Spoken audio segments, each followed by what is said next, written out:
Hello friends, welcome to another episode of the Urban Homesteading Channel with Professor DIY, Mrs. DIY and Elpida. So today we're going to take a piece bigger than this of 4x4, right? About 10 inches width, and a small piece of this board here, which is finished pine, right? This is not dimensional lumber. Usually we use dimensional lumber. And we're going to transform those two pieces of wood into fun, whimsical office functional decorations.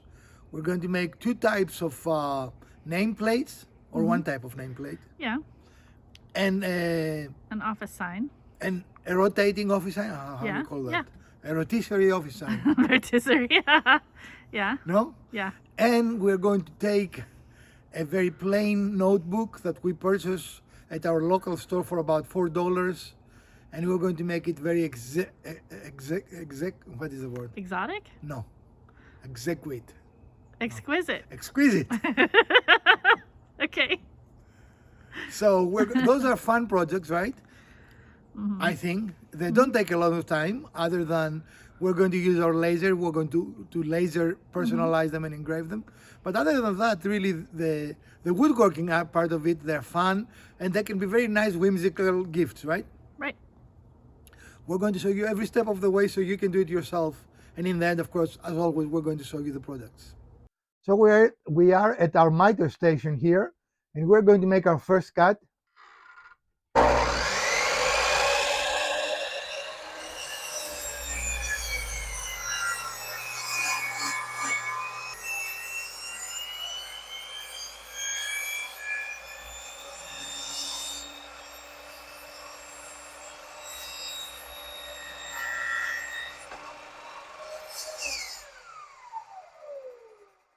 Okay, and what you just saw was a technique to cut a board that is slightly wider than the capacity of your saw, right? Just lift the board gently, and that will give you the extra length that you need to cut your board, right? Okay. We cut our piece to the correct length. Now we're going to cut it to width, right? So we're here at our table saw, and we're going to move our blade so we can see, right? We have our line there, and there we are. This. All right.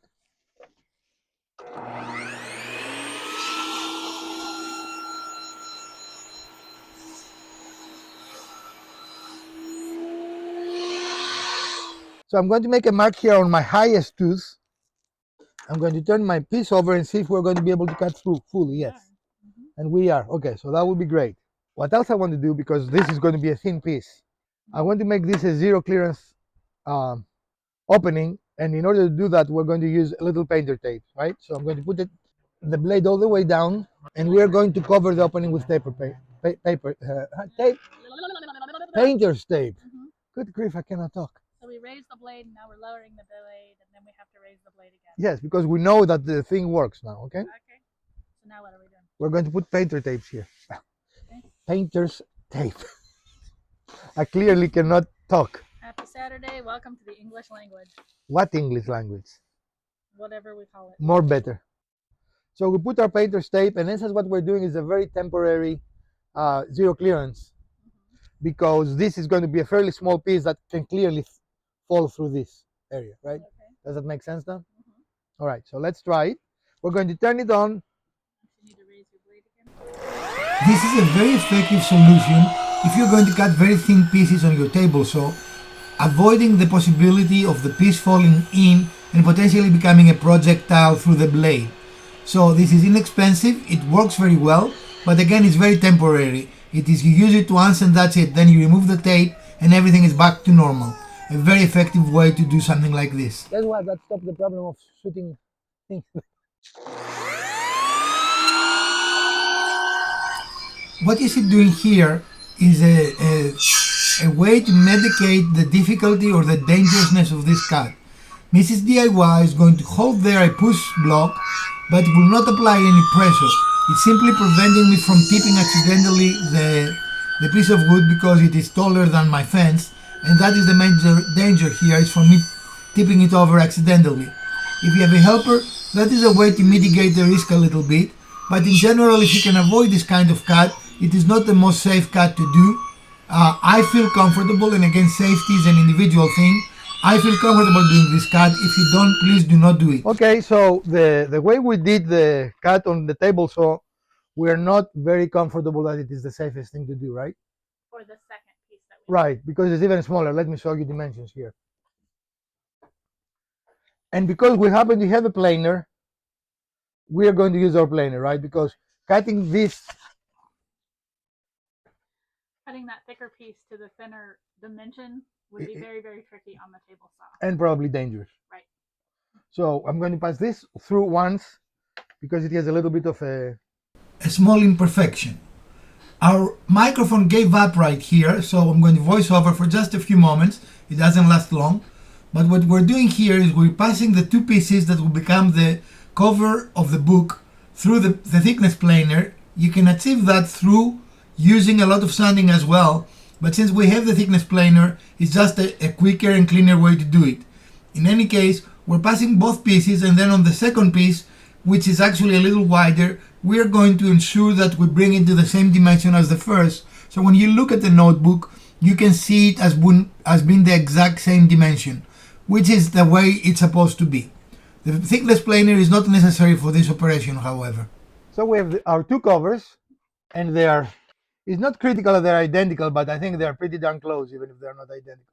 I think they are identical, but you know. They're really, really close. And we use a little bit of trickery here, a trick, because these numbers are very, very hard to see. We use a little tape to know where we were. And as you can see, that worked pretty well, right? So we use the tape to mark the thickness of the first piece, and then we use the planer to match that up and take off layers until we reach the same thickness. Because we're old and our eyes don't work as well as they used to. Right. All right. Our next step, we went out and bought an inexpensive notebook, right? Mm-hmm. So our next step is we're going to take the little rings off completely. So we're going to use, what we're doing in essence is replacing this, right? Mm-hmm. With wood. Mrs. DIY, can you come and do this, please? They're fairly easy to remove, actually. They were anything but easy to remove. They were in a single piece instead of individual circles, and it took a little bit of time to finish, but as you are going to see, we were able to remove them. So we discovered that they're not individual rings, right? That they're actually bent and stopped. Connected here. So it starts with the wire here, it goes down and it's curved, and then it comes back here and goes around, and it does that all the way down the chain.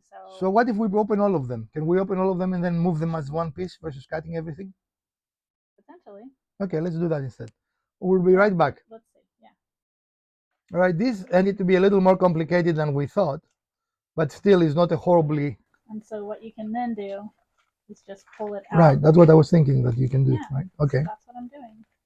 So you actually have to go against where the wires were holding it all together, and then it comes out this way. And we didn't have to cut anything, and now we've got. It's reasonably fast. Okay. Yeah. Excellent. So now we have our notebook, and we have our binding tops. Excellent. So we want to drill through both pieces at the same time. And in order to make sure we're going to do that, we're going to use painter's tape, I can finally say it, to hold the two pieces in identical position, right? And then we're going to use our drill press. You can hand drill it. If you have a drill press, why not use it, right? So the purpose of using the drill press is to make sure that the holes are perfectly perpendicular. Correct. And you don't have any type of an angle on them. Correct. And it tends to be just a more secure cut, right? Mm-hmm. And for our purposes, we're not going to drill all of the same holes that were in the original book binder. We're just going to do, what, 3 or 4? How many? Right. I haven't decided. Okay. Mrs. DIY? 4 or 5. 4 or 5, 3 or 4, 5 or 6, you know. But not the 27 that are in the book. Right. So take your rings, if you're using the same method with us, and then take a drill bit that it is a little bigger than your ring itself, so the ring can move, right? And you're looking at the shaft here. Don't look at the spiral part. And I don't know if it is so in the visible. This is just slightly larger than the ring itself. Okay. All right. And we check that this goes through this hole here. So we're good there. So now we're going to set up to do the drilling. So we've set up our drill press with the appropriate drill bit here, and we have used painter's tape to hold the two covers together. Now the next step is that Mrs. DIY is going to punch little punch marks on the one cover, and then we're going to start the drilling. So right now what she's doing is working out the spacing for where she wants those marks to be. And then again, she's going to use that nail punch to mark the spot. Unfortunately, once again, we experienced mic problems right here. But what we're doing is Mrs. DIY is using a punch to make marks where we want to drill our holes.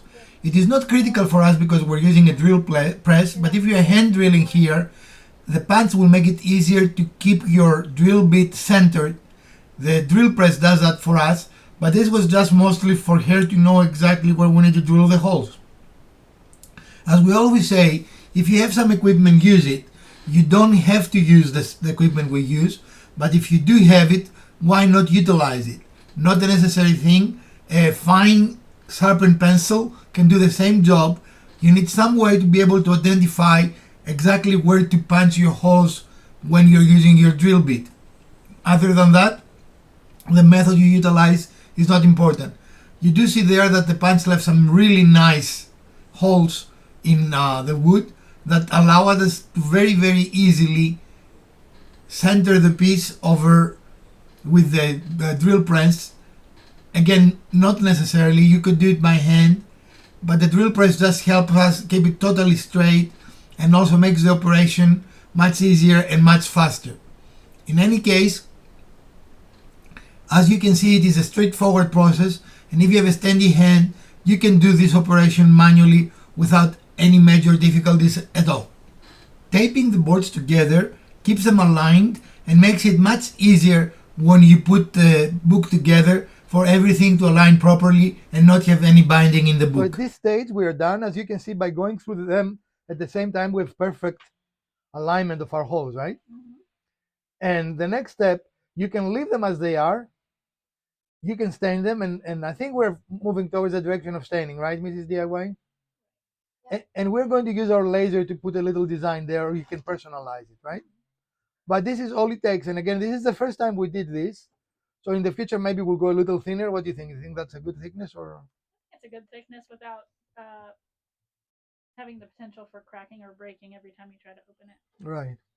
So, but it looks, so far, it looks pretty good, I think. Yeah. For our next project, we're taking a 4x4 remnants, which is really 3.5 by 3.5. And we're going to cut it in dimension. We figure out about 10 inches width is what we want. And now we are going to process it to a 3x3 cube, right? So first we're going to cut this piece to length, and we're going to use this saw because this saw can actually go through a 4x4 cleanly without any difficulty, and we do not have to do any finishing cuts. Our other saw cannot do it because of the location of the motor. It is very nice to have this saw that we very often use for the 4x4s because you can go through one of them and it's a fast and very safe cut to do without worrying at all for the final outcome. The microphone problems continue. Mrs. DIY here is just doing a very light sanding to take any unevenness or any fuzziness of the wood, because this is kind of a finished project, much like a piece of furniture. We do sand finished projects, even though I do like the rougher good look of any piece, but in this specific instance I agree that we needed to have as smooth surface as possibly we could. Is it dead? Yep, it was dead, so you'll have to voice over. But this really ended up being a very satisfying process. I really enjoyed that, even though initially I had a hard time thinking exactly how I'm going to do it. The 4x4 worked perfectly for what we wanted, as you're going to see, and there was a great amount of satisfaction in how nicely this cut overall worked. As you can see here, we're cutting it in dimension to make it a 3x3 cube exactly, because our blade cannot go through. As we said earlier, not our saw blade nor our other miter saw blade can go through a 4x4. The only exception is our very old Ryobi saw that can actually completely go through. And here we are. As you can see, one piece fell off, and the other piece we're going to do exactly what we do usually when we are ripping lumber, and that is to turn it face to face and repeat the cut to take the small half-an-inch piece that remained on the board. Other than that though, this was a rather fun and fairly satisfying process that I enjoyed a lot. Here I made two 30-degree cuts on the board to end up with a perfect triangle that we're going to use our multi-message display office board. This cut, by the way, is very safe. What you should never do without a sacrificial board is tilt the saw the other direction. When you tilt the saw away from the fence, that is not only safe but very easy cut to do. Never do it without a sacrificial board, however, when the blade is tilted towards the fence. Otherwise, this ended up being an awesomely satisfying cut. It worked out perfectly, exactly as I envisioned.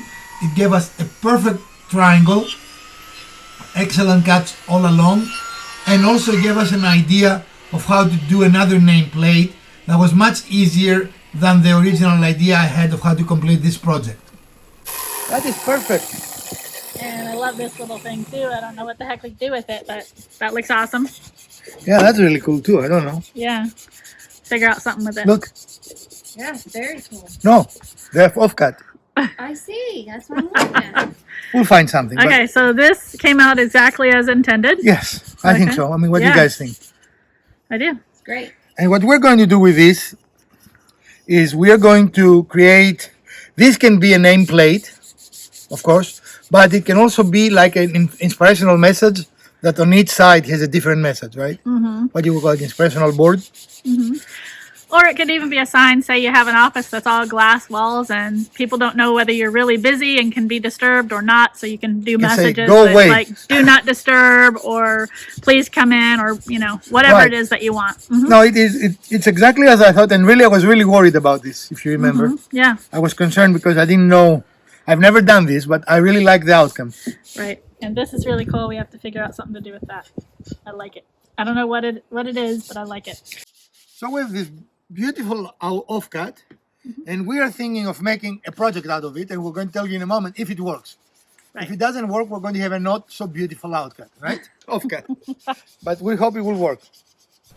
I did not even have to move my fence to be exactly in the middle, and what I did here, I separated the two halves, and it gave me two perfect nameplates templates. Again, now we used everything on this board, and without any additional measuring or anything, we have two identical nameplates that we created that can enhance the look of your office. So I'm really happy with how this turned out. And it looks like it will work. What do you think, Mrs. DIY? So we use every part of that 4x4, right? Mm-hmm. And I had a different design in mind, but this actually works pretty well. Yeah, I think it's going to be really nice because it has the flat bottom that you're looking for. It has dimension that'll be very nice, and then you can do your engraving. Yeah. Okay. So as we were thinking, we decided to go with a stain for our book covers, right?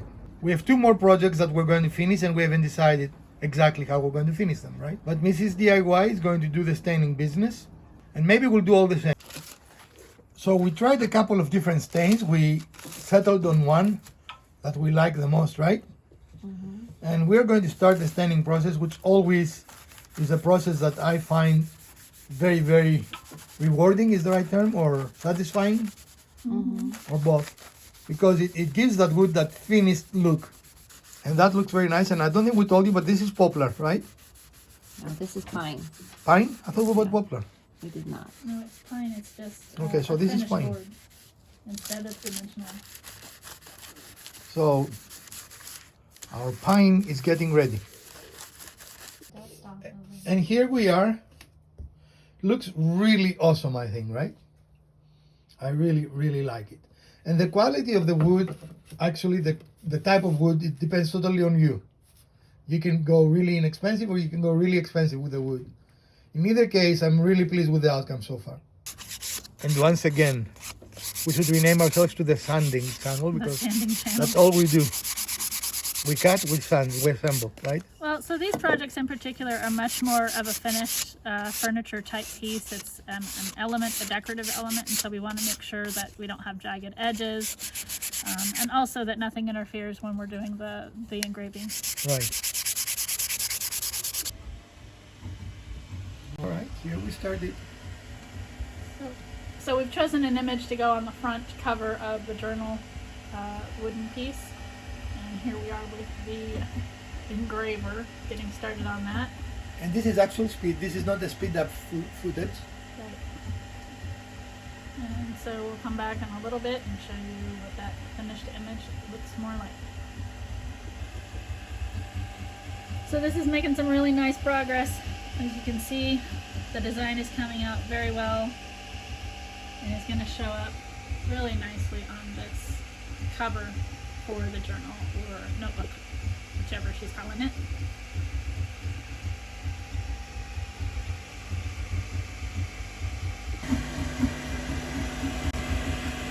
So this is one of the nameplates we're making. This is just the lighter wood, unfinished. So it makes a difference in how the laser burns against it, meaning it's not going to be as dark initially, but we can make more than one pass here. Once you've stained it, it makes it a little bit darker, and that makes it a little easier for the laser to go, but this is just an idea of how things can be made. So here we are, the cover is completed. And we use what? Did we poly it as well or just the stain? Just a light coat of poly. Okay. Okay. And we have our loose leaves that we freed earlier in the video, right? Mm-hmm. And now we're going to start putting everything together. So in our case, we're going to repeat this process 5 more times and we will be done, right? Mm-hmm. Okay. So here we are. We have a very nice writing implement here, right? Mm-hmm. It looks very interesting, to say the least. Right? Mm-hmm. But it's also really awesome. And again, this front cover can be personalized in so many ways. When you make it like this, you can put whatever sort of picture. You can put your name, you know. Or a saying, or your name, or whatever else you want on there. Picture of your dog. Sure. Because you can laser engrave a photograph on anything, right? Looks really good. And if you open it because it is wood, it can stand today. So here we are with 2 of our 3 projects, and this is what we are going to use as our, what we call it, a nameplate for an office, right? Right. And as you can see, this is Elpida's off-camera activity, right? Right. And we created her little nameplate for when she does her energy work. And as you can see, this is a very, I don't know, I really like it. What do you think? Yeah, Elpida? I think it turned out great.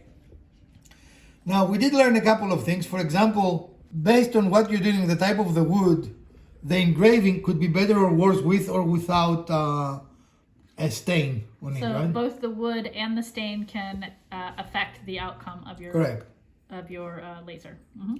But as you can see here, what I like about this is not only you can personalize it with a name, but also you can put any picture you want, the logo. Mm-hmm. It's a very, very neat project.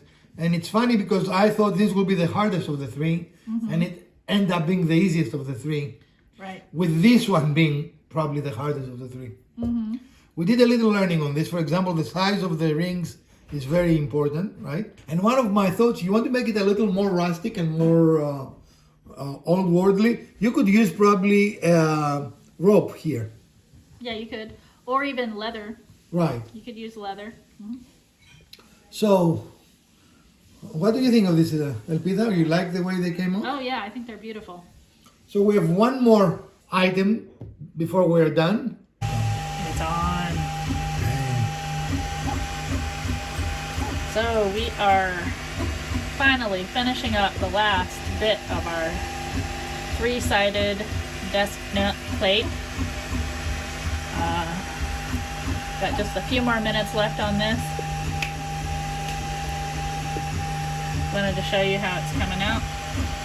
And once it's finished, we'll get it set up and alongside the other projects so you can see them all. So here are our 3 pieces, all completed. And this is intended to be like a personalized message little board, right? Mm-hmm. We try to make it a little bit funny, you know. Right. But it has a different message that you can see on each side. It's a perfect triangle. It's a 30-degree angle everywhere. Looks really good. It's nice to look at how deep it has. In any case, those are our projects for today. All right, ladies, what did we learn? Start earlier in the day.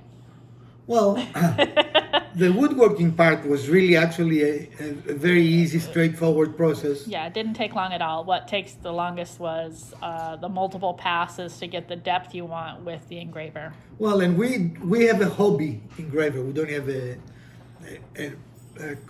we have a consumer level engraver, not a professional engraver. Right. So for us, this took quite a long of time, but that is not necessarily the case with you if you have a laser cutter, right? It could take longer or it could take much shorter, right? I mean, like a CO cutter would probably do all of this in less than 5 minutes. It took for us probably, would you say 2 hours or more? Probably more. A little bit more. So what was the cost? The wood for this we had already, and this, right? Right, so that was scrap. And we end up with 2 of these and 1 of these. The other one has personal identifying information, so we're not going to show it and show you the back. Because that one's not personally identifiable. But you can see the There back. we go, yeah. So we just finished them differently. So out of a single push of 10 inches of a 4x4, we got these and those 2, right? And Mrs. DIY, do you remember the cost of the board we bought? I think it was $15 for the board, but we only used about half of it. I don't think we used half of it, close to half of it. Maybe a fourth of it then. Yeah, even less. So let's say $4 for this. Now, $4 for a cover for a little notebook, yes, I would say that's a lot of money, but again, these are either gift items or things to sell if you want to make a small shop. So I think something like this, especially if you personalize it, can easily sell for $30 or more, right? Yeah, In fact, I think that's true for all of those, right? oh, for sure. So, would we change any? If possible, I think if I do it next, I'll try to go a little even thinner than the... Okay. We were concerned that it's going to be too fragile. I don't think so, actually. I think it's... Well, and I think that maybe a different binding methodology would be better than the rings. I don't think the rings are bad. It's just that... I don't think they're bad, but you're asking what I would do differently. okay. So I would do a different binding method. Okay. But I'm very pleased. This is exactly as we envisioned it. This is quite fun. Actually, the only negative I found was that our laser is slow. If you want to consider that a negative. That's it though, right? Right. I don't think anything else. Otherwise, it all turned out the way we wanted it to. Yep. Mrs. DIY? Yeah, I think it looks great. All of them? You have a favorite one? Which one you like the most? I like Elpida's sign. Elpida's sign, that one. Is it visible? Elpida's Yeah, sign? it's very, very visible. I like all of them actually. This exceeded my expectations, to be honest. Yeah. It was very cool when we made it, and it looks very cool now. In fact, almost looks like we used the CNC. Don't know if you can maybe come on the side and see how deep that is. But you can see there is a very deep, the engraving is extremely deep, right? So I'm very, very pleased with that. Turned out really well. Okay, good. Well, these are 3 fun projects for today, and we hope you enjoy them. If you did, we'd appreciate a thumbs up. If you didn't, smash the other button twice. Share, like, subscribe. Let us know, did you like these projects? Would you like some similar projects in the future? From Professor DIY, Mrs. DIY, and Elpida, have a great week.